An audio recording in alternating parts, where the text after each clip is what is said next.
এই গার মেরেছে এবার ফাটা কেলেওয়ালা পল্টুদা। নাও, রান্না বান্না সব কমপ্লিট, আমাদের আর কোনো কাজ নেই, এবার তোমরা এক এক করে খেয়ে নাও। বাহ, সত্যি রে পল্টু, তুই খুব কাজের।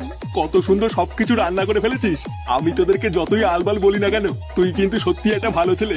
হ্যাঁ হ্যাঁ, থাক থাক, আর তেল মাখাতে হবে না। আমরা এখন একটা জায়গায় যাব, আমাদেরকে আর ডিস্টার্ব করবো না। আচ্ছা ঠিক আছে, এবার তোরা যেখানে খুশি যা। পল্টুদা তাড়াতাড়ি চলো, ওদিকে কেলো হয়ে গেছে। কি বলছিস, কেলো হয়ে গেছে মানে? হ্যাঁ গো পল্টুদা, আর একটা মালের বোতলও নেই।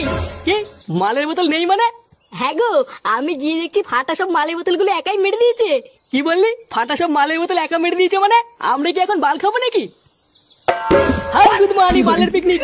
লেওরা 3 দিন ধরে মাল খাবো বলে অপেক্ষা করছি, গাড় ফাটিয়ে এত কিছু রান্না করার পরেও এখন মাল নেই। আজ লেওরা সব করে গা মেরে দেবো। ওই ফাটার সেটা আজ আমি চিরবই, চল তো।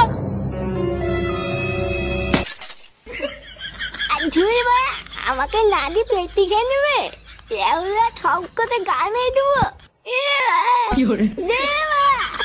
ইয়ে মানে বলছিলাম কি পল্টু, বাচ্চা ছেলে ভুল করে ফেলেছে, ক্ষমা করে দিলে হয় না? হ্যাঁ করবো তো, ক্ষমাই তো করবো। ওর সেটা চিরে সব মাল বের করে তারপরে ক্ষমা করবো। সারা 12 ছেলে আজ সব রস বের করে নেবো।